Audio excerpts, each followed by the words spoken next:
Okay, we're fixing to watch something here that God has inspired in my heart. I want you to listen to just a little bit of this, please. 14 days ago, their realities were so different. Aaron McLaughlin in Lviv, thank you for being with us. Sky News has spoken to families fleeing their homes in the town of Irpin, just outside Kyiv, which you just heard from. Richard Engel has endured sustained shelling by Russian forces. Some claim Russian forces are targeting schools and hospitals here, and the children have been killed in the conflict. From Irpin, our special correspondent Alex Crawford reports. They were running for their lives, frantically trying to keep their families together amid the mayhem and gunfire, desperately handing over their toddlers to soldiers and strangers, scrambling to get away from the firing and shelling even as they fled. Many have spent days under fire, trapped in their homes until they realized it was run or die, with the Russians getting closer. And the soldiers in my city, Russian soldiers.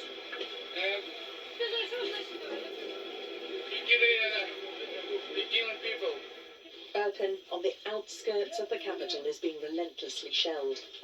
And there's no escape, not even for the civilians you can see at the top of your picture, running with their cases to get away. This is an entirely residential area. 2 children and their mother were killed outright. But this area is filled with families, utterly powerless against this attacking army. The bombed bridge connecting Irpin with Kiev is now a target for the Russian troops. And those trying to escape came under fire several times. The Ukrainian soldiers tried to shoot down drones, pinpointing the positions of the fleeing families. Those rushing to get out are the most vulnerable, who felt too nervous to try to escape until now, when there was no other option. But this route, used by hundreds 24 hours earlier, is now desperately dangerous. And the attackers are showing no mercy.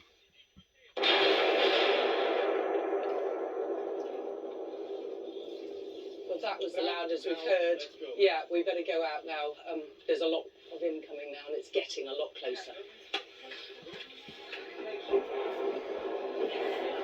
The Russian military is pushing forward towards the capital and is taking ground, killing and injuring as they do so. And a lot of the casualties are civilians, hurt by shrapnel and mortars fired in heavily populated built-up areas. Attacking civilians and non-combatants is an international war crime, and multiple families gave us first-hand accounts, many who only just survived themselves. I was helping people evacuate near the bridge, and I wanted to give some chocolate to a child, and there was a family of 4 there, but only the mother survived. A child about 13 or 15 who was hit by 2 bits of shrapnel in the head and died immediately. All 3 of them died. President Putin says he's not attacking civilians. What would you say to that?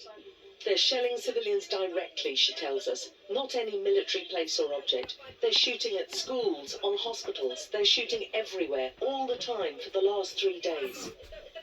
And that's what they've come from. They show us the damage done to their home and the residential buildings around them and in their street. When we got out of our home, I saw 5, 6 shells maybe. Every building was destroyed and had been hit. The stream of people fleeing are traumatized, but many are also angry and full of despair. Putin's a war criminal, she says, the Antichrist. You've been waiting for him, now you've got him. Families have been torn apart in the chaos.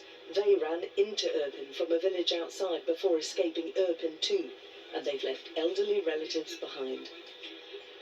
All houses are in fire, and that's all that I can see. How much destruction is there that you can see in the town centre?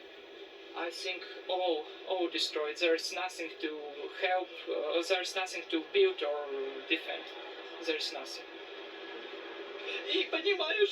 I came here and I left my parents to die, she tells us. And I told my husband, you've got to go back and bring them here because I can't just leave them to die. But in amongst this suffering and trauma, there are small glimpses of hope. Her 81-year-old mother and father are found. And the family is reunited. How could I live without you, she says. There is incredible heartache and fear, but also an astonishing defiance about these people. Sky News' Alex Crawford, thank you for that report. Joining us from the western Ukrainian area on the phone, Alexei Sorokin, political.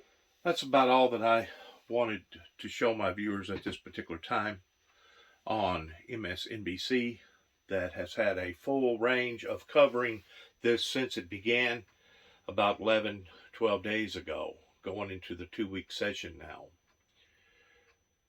What you just got through seeing was probably less of 0.25% of all the pain and suffering that has been elevated by Putin and his cruel government.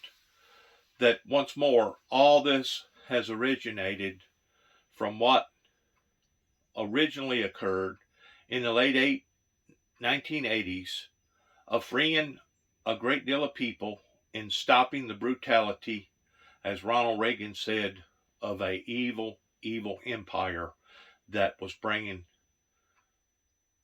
injusticeness into so many people's lives during that time. They have cleaned up their act somewhat since the falling of the Berlin Wall. They've cleaned up their act somewhat since the collapse of their own government. I believe it was in 1991. They have tried to present or image themselves in a more presentable way pertaining to other countries that have done similar acts, but we know that these acts are only disguised, premature acts of delusion in regards towards who and what these countries really are. And right now I'm pointing at my finger at the Saudi Arabians that have been so cruel and unjust to their citizens, basically ruling them like they was a herd of cattle. It has only been recently trying to disguise their true identity in making people think that they have finally come around to the 21st century, but in reality, even to this day, they still do not allow for their citizens to become free citizens in having access to the internet and being able to worship and be a part of their own contentment, passion of their heart towards who and what that they are supposed to be praying to and praying for. This is only the beginning phases of what is initially going to affect each and every person, or most every person upon to the planet, especially if it does not stop, in which I don't look for it to stop. I look for it to only aggressively progress.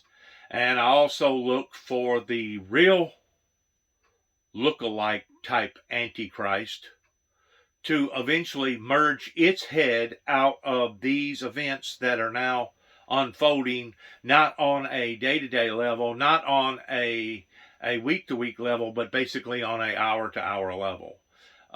Eventually, the leaders of OPEC will demonstrate how that they feel to the rest of the world in being in control of their oil refinement.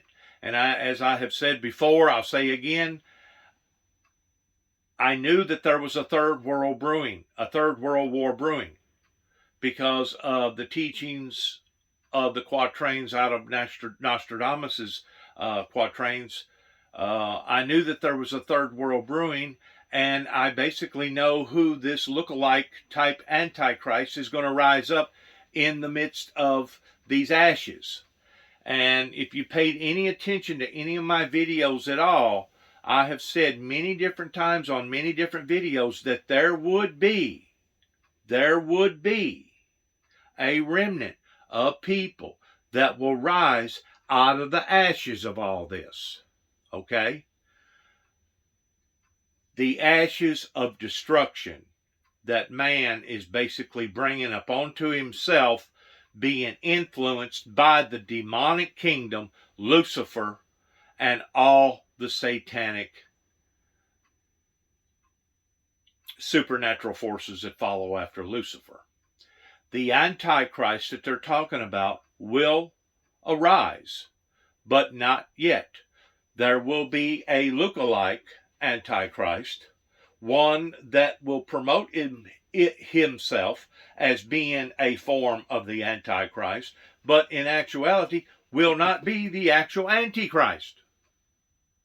This third ruler has yet to stick its ugly head out, and I truly do not believe that it's going to be Hitler, or not Hitler, but Putin, President Putin, that's given the same type of influences as Hitler.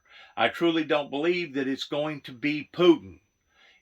Putin is going to open up the channels towards this individual that I'm talking about opening up. Putin is only a stepping stone to the actual Antichrist. He is not the Antichrist. He is not even one of the ones that Nostradamus talked about, I do not believe, towards being a similar or a look-alike type Antichrist. Yes, what Putin is doing is evil, it's wicked, it's demonic, it's immoral, it's harsh, it's cruel, it's unhumane. But all of this is going to lead into something even bigger, especially if it does not become dormant and end very quickly and very soon, because we're seeing oil prices right now that are going out the roof. I think they said this morning that oil had reached a level of $130 a barrel. That is basically hitting the all-time records of how high that it's ever been, historically speaking. And I'm going to go as far to say that the $130 a barrel is only the beginning phases of what we're going to see, because whenever the Americans finally woke up to the reality that we are damaging this earth, not only from above but from below, pertaining to all the natural resources that were draining from the earth, that whenever the Democrats started talking about the Green New Deal, this was going to penetrate into other leaders' minds, into other factors pertaining to how now that the Homo sapien race has become so dependent upon oil, upon gas, that it's basically creating a panic. And in the middle of the panic, you basically got war. And until we're willing to settle down and calm down, these things are only going to intensify and escalate until we can finally all come together in understanding that the Green New Deal is not going to just automatically stop everything on the planet and everybody start driving electrical hybrid energy source type vehicles and equipment. This is going to have to be something phased in through the period of years, so that we can eventually quit using as much oil as we're using and apply that only towards the heavy machinery that has to have that type of power pertaining to your agriculture and your big trucks and et cetera, et cetera, et cetera. The stuff that is huge, cranes, operators, et cetera, et cetera, et cetera. Like I've said before, we're about 30 years behind, maybe even further, of where we should be, that Al Gore tried to bring to the table, and the American people, especially the Tennessee people, denied the facts, it was much easier to criticize Al Gore by saying that he had lost his mind, or saying that he was an environmentalist, or by saying that he was an owl lover or a tree hugger. I mean, right now, even as I speak, there is thousands of acres in the rainforest being cut down. They're saying it's being cut down for agriculture purposes, but the thing about it is, the more trees that we cut down, the more unstabler that our atmosphere becomes. The more carbon dioxide that we drive off into the sky, the thinner that the ozone layer becomes, which is making us that much more vulnerable to where, if there was a major solar flare coming directly from the sun, hitting directly on the planet Earth, it would be devastating to us at this point in time, because our ozone layer has lost a great deal of its power potential. Just like all the oil that was put in the ground was not put there so that we could drive around looking pretty on Saturday afternoon or Sunday, leisurely driving around with our sunglasses on, acting cool, like we basically had the tiger by its tail. That's not what the oil was put there for.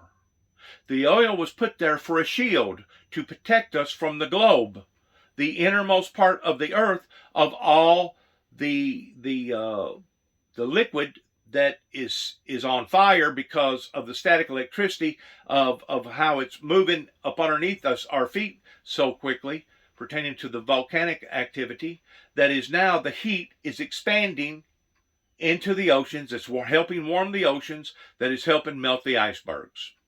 And of course, whenever you compile that with all the big ships, with all the big boats pertaining to the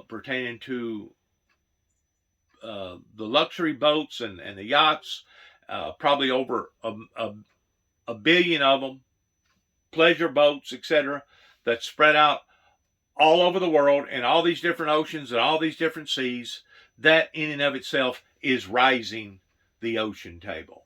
There is so much that the scientists either don't know or does know and are not revealing to not only the American people but the world.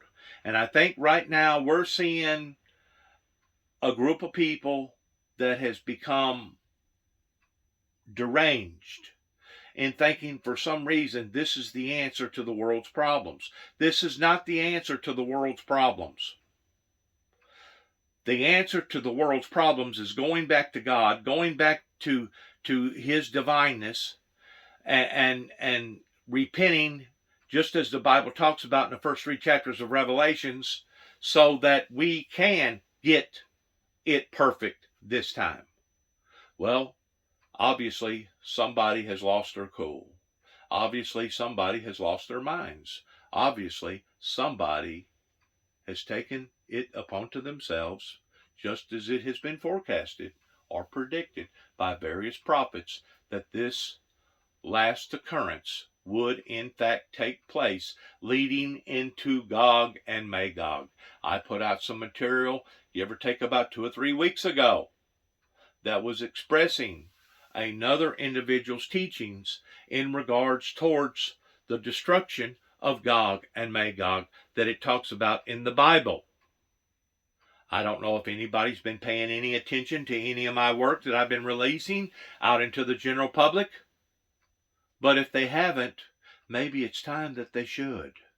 Good luck to all of us as we end our program all the time, telling people that we love them, telling people that they're constantly in our prayers, and telling people about the grace and the forgiveness of and through our Lord Jesus Christ, if we will attentively do as recommended. Thanks again. God bless you. God bless America. And God bless America's endeavors. Shalom.